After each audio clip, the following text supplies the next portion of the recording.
এই পৃথিবীতে যত অশান্তি, সব অশান্তির জন্য দায়ী আমরা। আমার কারণে আপনি অশান্তিতে আছেন, আপনার কারণে আমি অশান্তিতে আছি। যেমন সিগারেট খাইলে লাভ না ক্ষতি, যে খায় তারও ক্ষতি, যার কাছে ধোঁয়া যায় তারও ক্ষতি। সিগারেট খাইলাম আমি, ধোঁয়া ছাড়লাম একজনে, 10 জনের নাকে গেল, আমার কারণে 10 জনের ক্ষতি। জোরে জোরে জোরে ঠিক কিনা? খাল বন্ধ করে দিলেন আপনি, আপনার ঘরের সামনে খাল আপনি বন্ধ করে দিয়েছেন, পুরো এলাকার মানুষের ক্ষতি। আমি কি বুঝাতে পারছি কথা? আমার যুবক ভাইদেরকে জিজ্ঞেস করেন, আগে বাংলাদেশের ঋতু ছিল কয়টা? এখন ভালো করে খুঁজলেও 6টা ঋতু পাওয়া যায়। এখন বেশি থেকে বেশি পাওয়া যায় গ্রীষ্ম, শীত, বর্ষা, 3টা ঋতু বেশি পাওয়া যায়। আগে বর্ষাকাল আসার আগে তেমন বৃষ্টি হতো না, এখন যে কোনো টাইমে। কথা বলেন যুবকরা, কথা বলেন, এখন যে কোনো টাইমে। আমার যুবক ভাইরা বলে হবে নাই তো কেন? আমরাই তো পৃথিবীর ভারসাম্য রক্ষা করতে জানি নাই। গ্লোবাল ওয়ার্মিং তো আমরাই নষ্ট করে দিয়েছি। সারা পৃথিবীর আবহাওয়া বার্তাকে আমরাই তো ঝুঁকির মধ্যে ফেলে দিয়েছি, যা পৃথিবীর জন্য অকল্যাণের সব মানব জাতি করেছে। আজকে পৃথিবী ধ্বংসের পথে। এক সময় যারা কিয়ামত বিশ্বাস করতো না, ওই বৈজ্ঞানিকেরা এখন গবেষণা করে বলে এই পৃথিবী বেশি দিন বাঁচবে না, এই পৃথিবী বেশি দিন থাকবে না, একদিন সূর্য পশ্চিম আকাশে উঠবেই। যেই তত্ত্ব 1450 বছর আগে আল কোরআন দিয়েছে, ইজা জুলজিলাতিল আরদু জিলজালাহা ওয়া আখরাজাতিল আরদু আসকালাহা ওয়া কালাল ইনসানু মা লাহা, কিয়ামতের সংবাদ আল্লাহ আগেই দিয়ে দান করেছেন। বলেন সুবহানাল্লাহ। এক সময় বৈজ্ঞানিকরা কিয়ামত হবে মানতো, এখন মানে? কথা বলেন, কথা বলেন। এখন মানতে তারা বাধ্য, এখন মানতে তারা। সেজন্য আমার যুব সমাজের ভাইকে বলবো, ডাক্তার, ডক্টর, ইঞ্জিনিয়ার যা হওয়ার হন, ইসলামকে বুকে রেখে হন। আপনি ইসলামকে বুকে রেখে ডাক্তার হলো ডাক্তারের মধ্যে নিয়ামত পাবেন, ইঞ্জিনিয়ার হলে ইঞ্জিনিয়ারের মধ্যে নিয়ামত পাবেন, পাইলট হলে পাইলটের মধ্যে নিয়ামত পাবেন। ডান হাত তুলে দেখাই বলো ইমানদার ভাইয়েরা, ঠিক কিনা? আল্লাহ আমাদেরকে একটু বুঝার তৌফিক দান করুন। আপনাদের কি কোনো কষ্ট হচ্ছে ভাইয়া? এবার আসুন, আল্লাহ ভাইয়া একটু মনোযোগ। রব দিতে প্রস্তুত, আমরা নিতে প্রস্তুত। একটা আয়াত সবাই জানেন, আজকে উলামায়ে কেরামের দোয়া নিয়ে সেই আয়াতের গভীরে যাওয়ার চেষ্টা করব। বলি ইনশাআল্লাহ।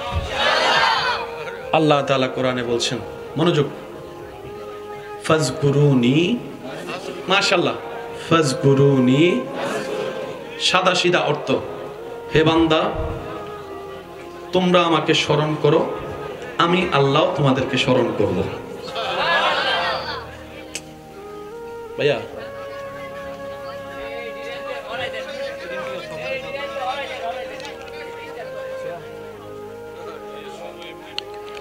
মন খুলে একবার দরুদ শরীফ পড়েন। আল্লাহুম্মা সাল্লি আলা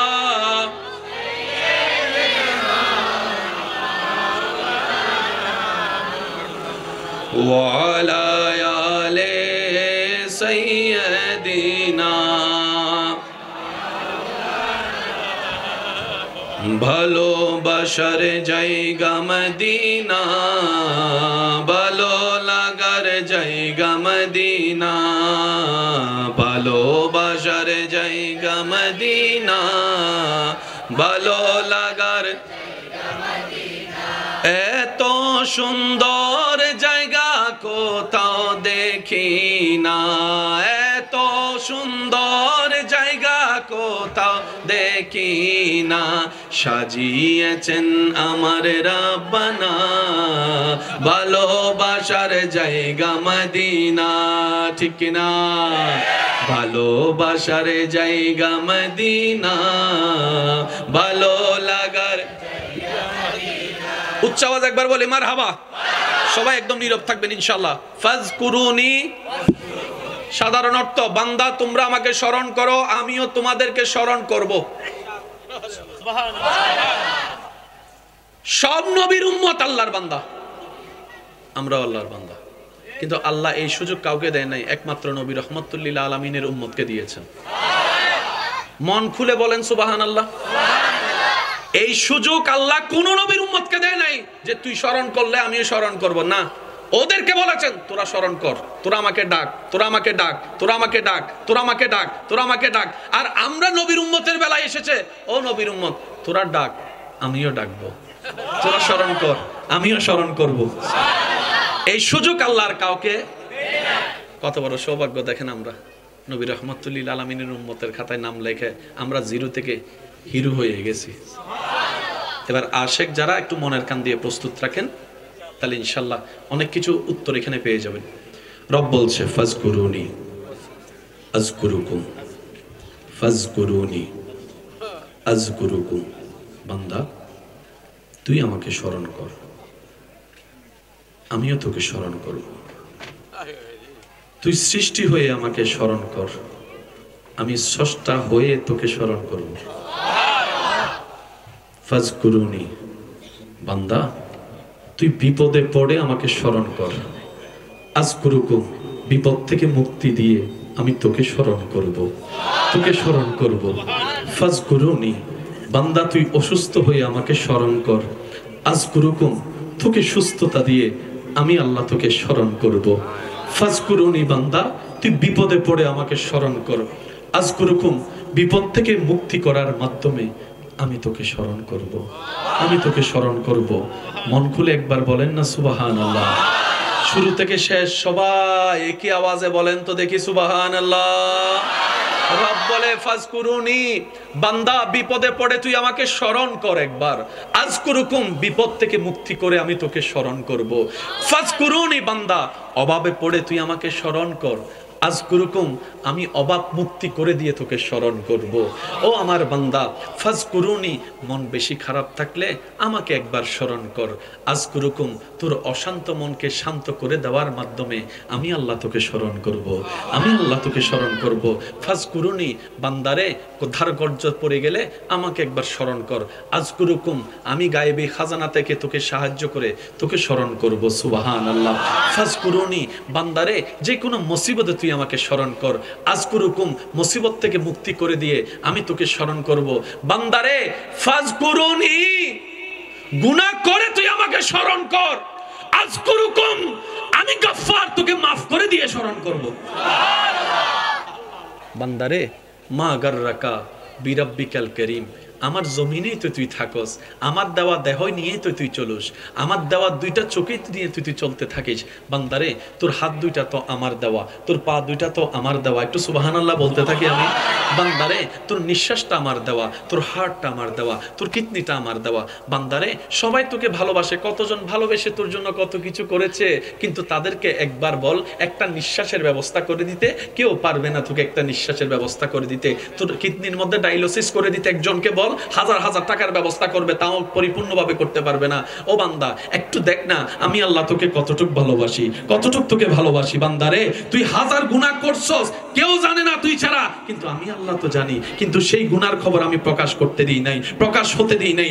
আমি গুনার খবরগুলাকে গোপন রেখে তোকে সমাজে এখনো ইজ্জতে থাকার ব্যবস্থা করে দিয়েছি, ইজ্জতে থাকার ব্যবস্থা করে দিয়েছি। মা গাররাকা বিরাব্বিকাল কারীম, মা গাররাকা বিরাব্বিকাল কারীম, মা গাররাকা বিরাব্বিকাল কারীম। অন্যদিকে আল্লাহ পাক বলে ফাবি আইয়ি আলাই রাব্বিকুমা তুকাজ্জিবান। বান্দারে তোর ডাইনে সব আমার নিয়ামত, বামে সব আমার দেওয়া নিয়ামত, সামনে পিছনে উপরে নিচে বান্দা সবকিছু আমার দেওয়া নিয়ামত। কোনটাকে অস্বীকার করবি বল, কোনটাকে অস্বীকার করবি? পাহাড়ও আমার দেওয়া নিয়ামত, সাগরও আমার দেওয়া নিয়ামত, বন জঙ্গল আমার দেওয়া নিয়ামত, জমিন আমার দেওয়া নিয়ামত, তোর চোখের জ্যোতিটা আমার দেওয়া নিয়ামত, তোর কানে শোনাটাও আমার দেওয়া নিয়ামত।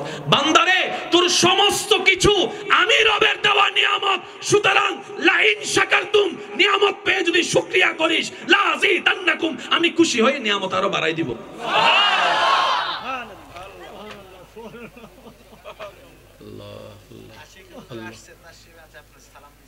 মাশাআল্লাহ। আজকের মাহফিলের মেহমানে আলা আমার শ্রদ্ধাভাজন হুজুর উপস্থিত হয়েছেন, বলি মারহাবা। মারহাবা। এত আস্তে মারহাবা, মারহাবা। যার যত ভলিউম আছে একবার বলেন মারহাবা। মাশাআল্লাহ। উনি ওনার সময় মোতাবেক মাহফিলে উপস্থিত হবে। আপনারা সবাই সাবান্ধবে ভালোবাসা নিয়ে আসবেন। আল্লাহ পাক এশারের পরপর ইনশাআল্লাহ আল্লাহ আমাদের সকলের হাজিরি কবুল করুক। সবাই বলি আমিন।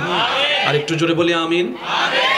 মা গাররাকা বিরাব্বিকাল, যুবকরা একটু বলি, সুন্দর লাগছে আপনাদের মুখে শুনতে। মা গাররাকা বিরাব্বিকাল ফাজকুরুনি, ফাজকুরুনি, ফাজকুরুনি, ফাজকুরুনি ফাজকুরুনি আযকুরুকুম। বান্দা তুই জাহান্নামে যাওয়ার সময় আমারে স্মরণ কর। আমি শুনি নাই, সুবহানাল্লাহ শুনি না, আরেকটু বলো। আমি বারবার বলছি, একটা হচ্ছে কানে শোনা আর একটা হচ্ছে দিলে শোনা। মানুষ শুনে কানে, প্রেমিক শুনে দিলে। যারা প্রেমিক তারা একটু দিলের কান দিয়ে শুনেন। আল্লাহ বলছেন ফাজকুরুনি, জাহান্নামে যাওয়ার পথে আমাকে স্মরণ কর। আযকুরুকুম, জান্নাত দিয়ে আমি আল্লাহ স্মরণ করব। ফাজকুরুনি, শয়তানের চাপে পড়ে আমার স্মরণ কর। আউযু বিল্লাহি মিনাশ শাইতানির রাজিম। একবার বল আযকুরুকুম, শয়তান থেকে মুক্তি দিয়ে আমি আল্লাহ তোকে স্মরণ করব। ফাজকুরুনি, বান্দা তোর চাচাই তোকে জ্বালাচ্ছে, তোর জ্যাঠাই তোকে চালাচ্ছে, তোর বড় ভাই তোকে জ্বালাচ্ছে। ফাজকুরুনি, আমাকে একবার স্মরণ কর, আমাকে একবার স্মরণ কর, আমাকে একবার স্মরণ কর। বান্দা তোর স্বামী তোকে বেশি কষ্ট দিচ্ছে, তোর বউ তোকে বেশি কষ্ট দিচ্ছে, বেশি কষ্ট লাগতেছে দুনিয়ায় থাকতে, তোর কেউ নাই মনে হচ্ছে। আরে বান্দা কেউ নাই মনে করছিস কেন? আমি আল্লাহ আছি না তোর? আমি আল্লাহ আছি না? আমি আল্লাহ আছি না? নাহনু আকরাব বলেছি না? আমি আল্লাহ আছি তো। ফাজকুরুনি, একবার স্মরণ কর না আমাকে, একবার স্মরণ কর না আমাকে, একবার স্মরণ কর না আমাকে। আযকুরুকুম, ওই কঠিন বিপদে শান্তির ব্যবস্থা তোর জন্য তোর মালিক, তোর খালিক, তোর রব আমি রব্বুল আলামিন করে দিবই দিব যথাসময়ে। বলেন সুবহানাল্লাহ। সত্যি করে একটা কথা বলেন, আমি সবার মুখে শুনতে চাই। সবার জীবনে কম বেশি সমস্যা আসছে কি আসে নাই? বিপদ আসছে কি আসে নাই? হঠাৎ আল্লাহ, ও গো আল্লাহ, ক্ষমা করে দাও, দাও জীবন মুদের এই যতদিন থাকিবে, সুপথে চালাও, মাফ করে দাও আল্লাহ,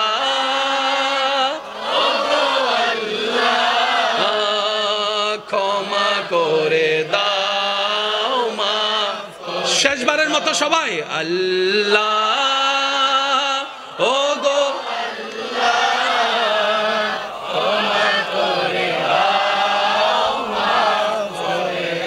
একবার বলেন মারহাবা। মনে আছে? ফাজকুরুনি, মাশাআল্লাহ বলেন ফাজকুরুনি, ফাজকুরুনি। আল্লাহ পাক আমাদের সবাইকে আল্লাহর উপর তাওয়াক্কুল নিয়ে নবীর প্রেম নিয়ে চলার তৌফিক দান করুন। এবার আসেন বুঝার চেষ্টা করি। আল্লাহ পাক বলে, বান্দা তোর জীবনে যত সমস্যা আছে আমি দেখতেছি তো। ভাইয়া ভাইয়া ভাইয়া ভাইয়া ভাইয়া, আপনাদের এলাকায় মামলা আছে, বিভিন্ন বিষয় নিয়ে মামলা। সবচেয়ে মামলা কোন বিষয় নিয়ে?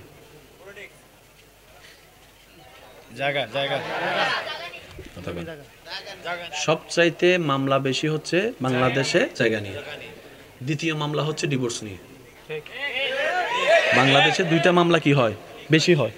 যেমন মানহানির মামলা কম কম কম, তারপরে চেক ড্রপের মামলা, জাগার মামলা। আপনার এলাকায় যদি 100টা ঘর খুঁজেন, 100টা ঘরের মধ্যে কমপক্ষে 20-30টা পাবেন। অস্বীকার করা যাবে না।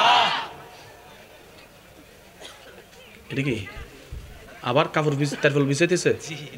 ইয়া আল্লাহ, এতগুলা মানুষ কোত্থেকে?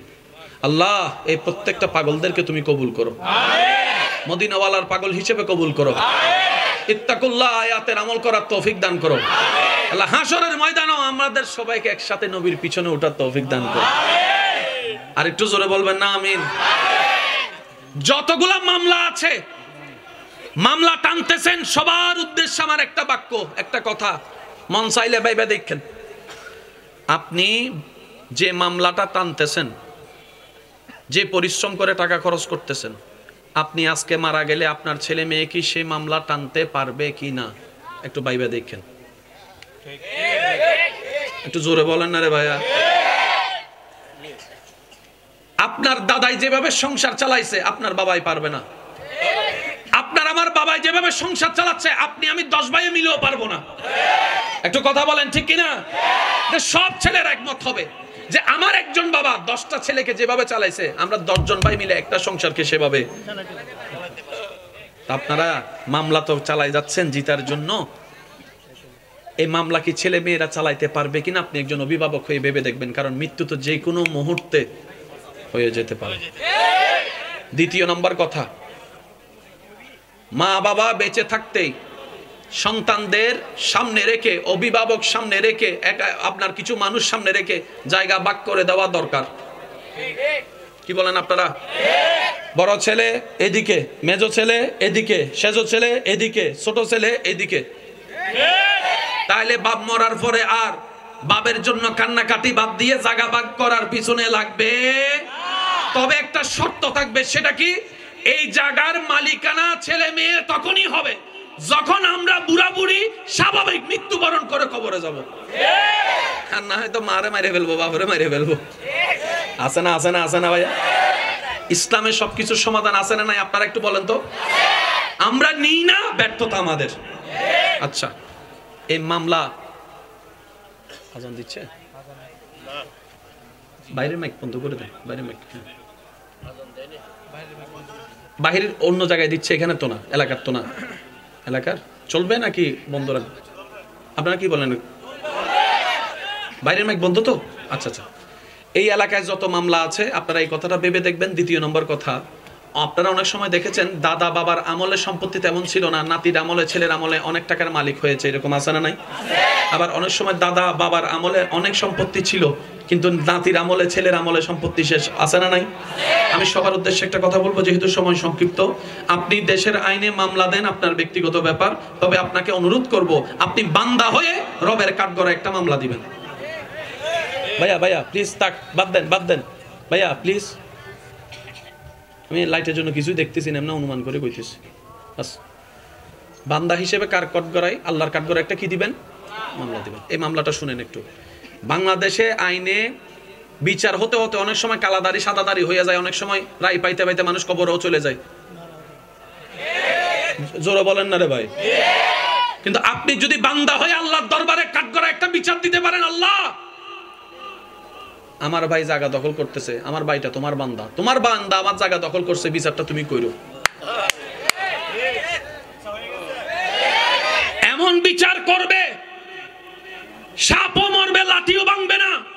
শুধু তাই নয়, যে চাচা, জেঠা, মামা, খালা, ভাই, জেঠা, ভাই, আত্মীয় স্বজন, নেতা আপনার 1 ইঞ্চি জায়গা খেয়েছে, ওইটা ধৈর্য ধরার কারণে আল্লাহ আপনাকে, না হয় আপনার ছেলেদেরকে, না হয় আপনার নাতিদেরকে 10 গুণ বেশি সম্পত্তি এনে দিবেন, দিবেন, দিবেন, দিবেন, দিবেন, দিবেন। এই কথাটা মাথায় রাখবেন। সবসময় ওই জিততে চাইেন না। আমরা তো সবসময় জিততে চাই। আমার একটা মাসে কলার সাইড হইলা ল। কথা বলেন, কথা বলেন, ঠিক কিনা? সবচাইতে শক্তিশালী কে? বলে যে নিজের রাগকে কন্ট্রোল করতে পারে, সেই হচ্ছে সবচাইতে শক্তিশালী ব্যক্তি। বলেন না সুবহানাল্লাহ। যারা আমাকে ভালোবাসেন, 2-1 জন আবদার করে কিছু কথা বলছি, রাখার চেষ্টা করবেন। যদি জিততে চান, হারার অভ্যাস করেন। আমি সবাইকে বলছি না, যারা আমাকে আল্লাহর জন্য ভালোবাসেন, আমি তাদেরকে আবদার করে কথা বলার অধিকার আছে বলে আমার মনে হচ্ছে, সেজন্য বলছি। আমি অধিকার আছে আপনার, আমার বলার অধিকার আছে। একটু ডান হাতটা তুলে সাক্ষী দেন, আগে বলার অধিকার আছে না? নারায়ে তাকবীর, নারায়ে তাকবীর, নারায়ে রিসালাত। উচ্চ আওয়াজে একবার বলেন মারহাবা। যদি জিততে চান, অভ্যাস করবেন হারার। যে হারে সে জিতে। আর সিডেঙ্গে বাসা থাকেন হতা হয়, ওয়া সিডেঙ্গে মানুষ হতা হতে ধাক্কা হাইলে ফাক্কা হয়, হতে ফাক্কা হইবার আগে ধাক্কা হম পরে, ধাক্কা না হইলে তুই ব্যথা কেন পাবি, ব্যথা না পাইলে সহ্য কেন করবি, সহ্য না করলে তুই ফাক্কা কেন হবি, ফাক্কা গলি নইলে তুই তো জিনিস রাইতে থাকতেন ধাক্কা আগে, তারপরে ফাক্কা হইস। হ্যাঁ শাহি তারা যারা বুঝানোর বুঝিলে বুঝি ফেলে, এদের একবার হ মার হাবা। ধাক্কা খেলে পাক্কা হয়। বলেন, ধাক্কা খেলে আমরা হতে চাই কি? পাক্কা। পাক্কা হওয়ার শর্ত হচ্ছে খাইতে হবে ধাক্কা। তো ধাক্কা খাবেন, ব্যথা পাবেন না, তা তো হতে পারে না। ধাক্কা খাবেন, পায়ে লাগবে না, সেটাও তো হতে পারে না। ধাক্কা খাবেন, একটু ছিড়বে না, তা তো হতে পারে না। ধাক্কা খাবেন, অপমান হবেন না, তা তো হতে পারে না। ধাক্কা খাবেন, কাপড় ছিঁড়বে না, তা তো হতে পারে না। ধাক্কা খাবেন, আত্মীয় স্বজন ছেড়ে যাবে, তা তো হতে পারে না। এগুলো হবে। এই হওয়ার ভিতরে যারা রবের উপর খুশি হয়ে সবর করে, ইন্নাল্লাহা মা'আস সাবিরিন, তার জন্য চলে আসে। সুবহানাল্লাহ। আর রব যখন কোন বান্দার সাথী হয়ে যায়, ওই বান্দার জন্য সারা পৃথিবীর মানুষ যখন অগ্নিকুণ্ডলী তৈরি করে নিক্ষেপ করার জন্য, রব বলে, ও বান্দা, দুনিয়া তোর বিপক্ষে, সব তোর বিপক্ষে, আমি আল্লাহ তোর পক্ষে আছি, আমি আল্লাহ তোর পক্ষে আছি, আমি আল্লাহ তোর পক্ষে আছি। এবার সেই বান্দা ইব্রাহিমকে যখন দুনিয়া আগুনে ফেলে, আগুন যেখানে জ্বালিয়ে ফেলার কথা, সেখানে আগুন ওনার জন্য বেহেশতের বাগান হয়ে গেছে। আপনার শুধু একটাই কাজ, রবকে সাথে রাখা, রবের সাথী হওয়া। আর রবের সাথী হওয়ার প্রধান মাধ্যম হচ্ছে নবী রাহমাতুল লিল আলামিন। আর একটু জোরে বলা যাবে নবী রাহমাতুল লিল আলামিন। নবী রাহমাতুল লিল আলামিন হচ্ছে রব পাওয়ার উসিলা, রব পাওয়ার রাস্তা। বলেন না সুবহানাল্লাহ।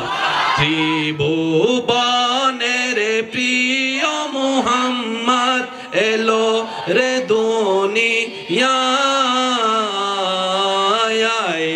রে সাগরে দেখবি যদি আয় রে সাগরে, মাশাআল্লাহ, আরো জোরে জোরে, বিজদি আয় দেখামে না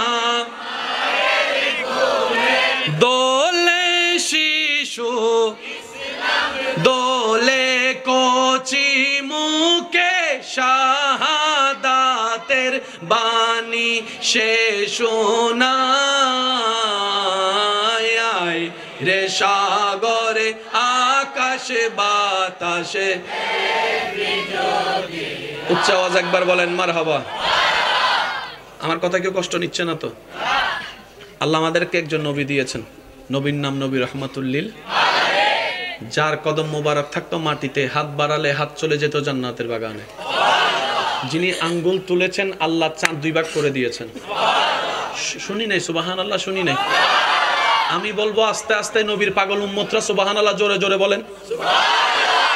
যিনি আঙ্গুল তুললে, ভাইয়া ভাইয়া, যিনি আঙ্গুল তুলেছেন, আল্লাহ চাঁদ দুই ভাগ করে দিয়েছেন। ডুবন্ত সূর্যকে যার দোয়ার বদৌলতে রব আবার তুলে দিয়েছেন। যিনি আরাম করেছেন, আরাম করা অবস্থায় গাছ মাটির সাথে সম্পর্ক ছেদ করে হেঁটে হেঁটে এসে নবীকে সালাম দিয়েছেন। যিনি রাস্তা দিয়ে হেঁটে গেলে পাথররা পর্যন্ত সালাম দিতেন। যিনি যে রাস্তায় একবার হেঁটে যেতেন, পিছন থেকে যারাই আসতো তারাই খুশবু সঙ্গেই বুঝতে পারতো আব্দুল্লাহর ছেলে মুহাম্মদ নবী রাহমাতুল লিল আলামিন রাস্তা দিয়ে গিয়েছেন, রাস্তা দিয়ে গিয়েছেন, রাস্তা দিয়ে গিয়েছেন। যার চেহারার দিকে তাকালে চাঁদও শর্মাই যেত, এত সুন্দর কিভাবে হয়, এত সুন্দর কিভাবে হয়। আবু জাহেলের মতো বড় হিংসুক বাটপারও যার চেহারার দিকে তাকায় কখনো কথা বলার সাহস পাই নাই। ওই নবী রাহমাতুল লিল আলামিন, ওই নবী রাহমাতুল লিল আলামিন, ওই নবী রাহমাতুল লিল আলামিন, যার গাড়ি ছিল বোরাক। একটু একটু একটু জোরে বলতে হবে সুবহানাল্লাহ। হচ্ছে কি? যার গাড়ি ছিল বোরাক, যার বেড়াতে যাওয়া ছিল মেরাজ। সুবহানাল্লাহ। বুঝছেন কথা? যার খাদেম ছিল জিবরাইল। সুবহানাল্লাহ। সেই নবী কেন তায়েফে আঘাত খাইল? আপনার আমার যদি সামান্য একটা নেতার লগে পরিচয় থাকে, ফাঁকে আর মাটিতে লাগে? ডাইরেক্ট কয়, Do you know who I am? চিনস বেটা, কথা কোনার আগে সাবধান কই আলেছে, কিন্তু কাটলাম কইটাম তোরে। চিনস বেটা আমি কেডা? কে কে তুই? কই আমি অমুকের, অমুকের মানুষ, ছেলে না মেয়েও না, অমুকের মানুষ। এসে কথা কয় না? সৃষ্টির স্রষ্টার বন্ধুর কথা বলছি, যিনি হাবিবুল্লাহ।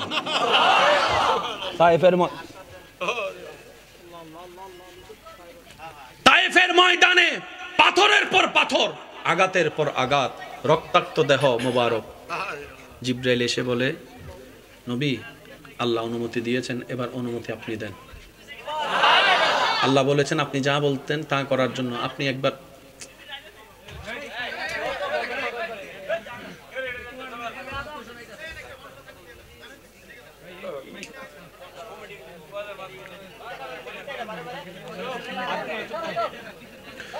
Allahumma salli ala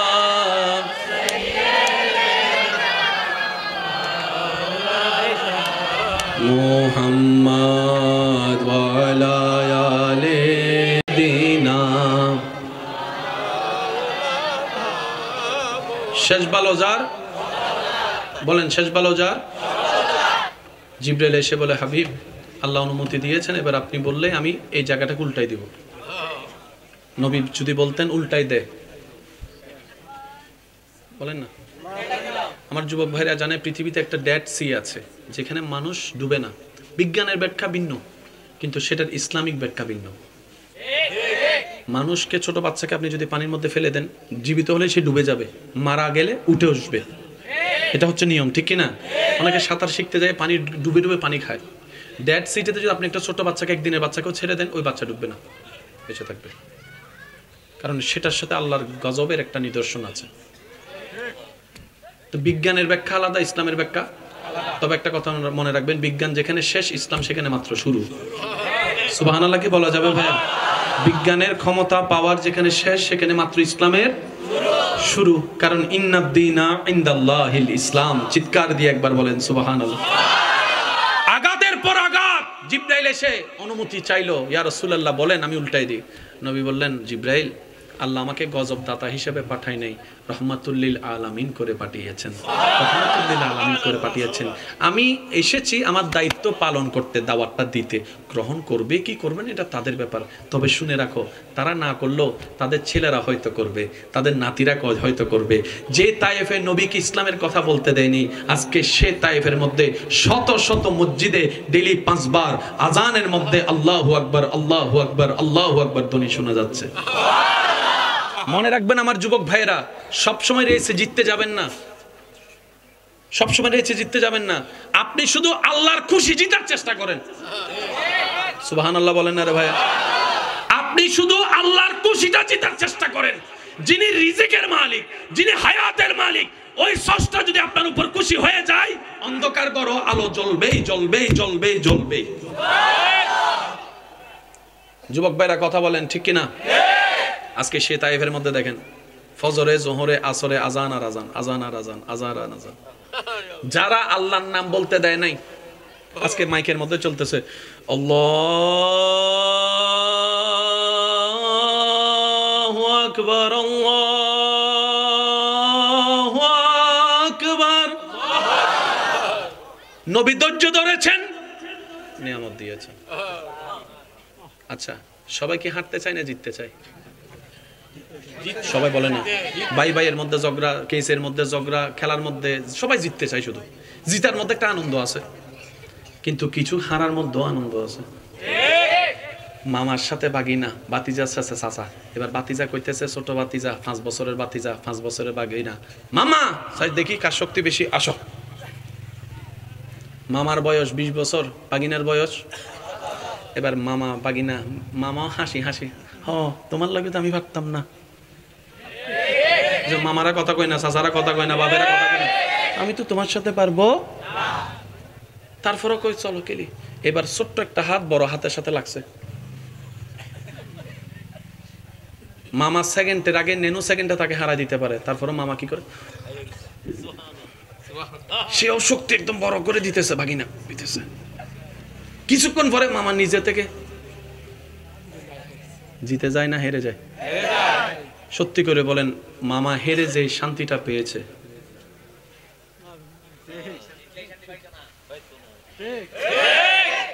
আমি শুনি নাই, আরো জোরে বলেন।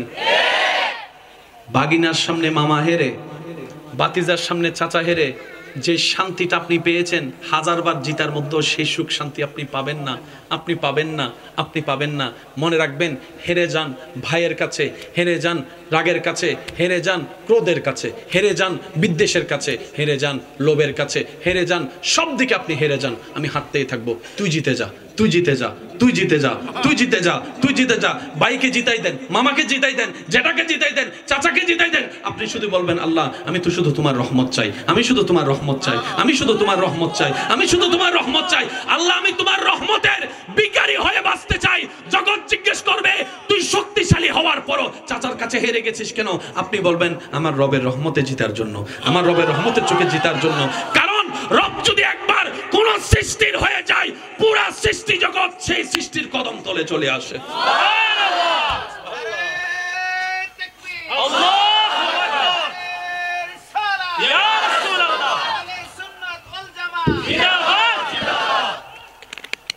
এবার বলেন সবসময় কি জিতা দরকার না হারা দরকার? হারবেন। কোন হারা হারবেন? যে হারলে আল্লাহ খুশি হয়, যে হারাতে আল্লাহ কি হয়? এবার মা বাবার সাথে আপনার দুই কথা হয়েছে, চাইলে আপনারা মুখ আছে ইচ্ছা মতো বলতে পারেন না, কিন্তু আপনি নিজেকে হারার জন্য দেন, গালি দেন, পারলে জুতা দিয়েও বাড়ি দেন। কারণ আমাকে জুতা দিয়ে বাড়ি দেওয়ার অধিকার আপনাদের আছে, কারণ আপনি আমার মা, আপনি আমার বাবা। ও মা, তুমি যদি 100 বার জুতা দিয়ে বাড়ি দাও, এটা আমার সৌভাগ্য হবে, এটা আমার সৌভাগ্য হবে। মা, তোমার হাতের জুতার বাড়ি খাওয়ার সৌভাগ্য আমার হয়েছে। এখানে অনেক মানুষ আমার সাথে হয়তো এখন একমত হবে, ছোটবেলায় মার শাসন, বাবার শাসন এখন বড় মিস করে, মনে পড়ে। কথায় কথায় মা যে জুতার বাড়ি মারতো, ঝাড়ার বাড়ি মারতো, এক সময় এই সময়গুলোতে এসে ওই মায়ের আদরটা, ওই ভালোবাসাটা এখন মিস করে। শাসন করার এখন কেউ নাই, সে স্বাধীন হয়েছে, শাসন করার কেউ নাই।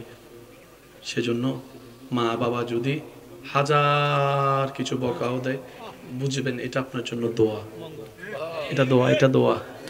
আচ্ছা শুনেন, সাঁতার শেখার দরকার আছে না ভাইয়া? এই পর্যন্ত আপনাকে যারা সাঁতার শিখিয়েছে, কিংবা আপনি যাদেরকে সাঁতার শিখিয়েছেন, প্রথমে কি করেছেন? ওনার পেটের দিকে, বুকের দিকে হাত দিয়েছেন, যদি আমি ভুল বলে না থাকি। ও বিশ্বাস করছে যে আমার চাচা আমার হাত দিয়ে আমাকে ধরে রেখেছে, সে হাত লাগতেছে, পা লাগতেছে। হঠাৎ করে আপনি কি করলেন? হাত বললেন, হাত। এবার সে ওই বিশ্বাসে, হাত কিন্তু নাই, কিন্তু বিশ্বাস ওইটার কারণে সে এখনো বেশি আছে। যখন দেখতেছে চাচার হাত নাই, আপনি দেখার পরও কিন্তু সহজে ধরতে চান না। কেন? সাঁতার শিখতে গেলে পানি খাইতে হবে, সাইকেল শিখতে গেলে হাঁটু শিখতেই হবে। একটু জোরে বলেন না রে ভাইয়া। ব্যথা পাওয়া ছাড়া, পানি খাওয়া ছাড়া সাঁতার শিখা যাবে?